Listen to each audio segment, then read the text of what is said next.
আমি বাবুর জন্য ড্রাই ফ্রুটস লাড্ডু বানাবো। এই লাড্ডুটা আমি প্রতি সপ্তাহে বানিয়ে থাকি আর ১ বছর বয়সের পর থেকে আমি ওকে দিয়ে থাকি।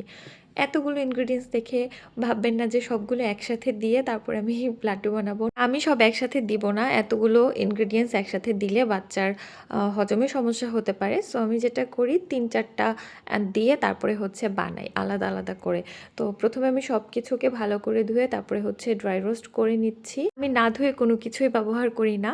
যাই হোক, ড্রাই রোস্ট করা হয়ে গেলে আমি এখন লাড্ডু বানাবো। তো ১ম এ আমি এখানে আখরোট, কাজু আর হচ্ছে তিসি আর খেজুর দিয়ে বানাবো। এই ৪ টা ইনগ্রিডিয়েন্টস দিয়ে।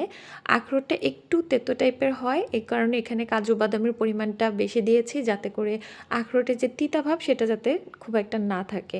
এরপরের লাড্ডুটা আমি বানাচ্ছি এখানে সূর্যমুখীর বীজ, খেজুর আর হচ্ছে কাঠবাদাম আর অল্প কয়েকটা কাজু বাদামও অ্যাড করেছি। তো ১ম এ বাদাম আর বীজগুলোকে একটু গুঁড়া করে নিয়ে তারপরে হচ্ছে খেজুর দিয়ে ব্লেন্ড করেছি। তো এগুলোকে আমি এরকম সাদা তিল দিয়ে কোটিং করে নিয়েছি।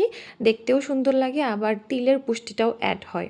এই লাড্ডু বাচ্চাদের জন্য অনেক বেশি পুষ্টিকর। আমি তো আমার বাবুকে প্রতিদিনই ১ থেকে ২ টা লাড্ডু দেই।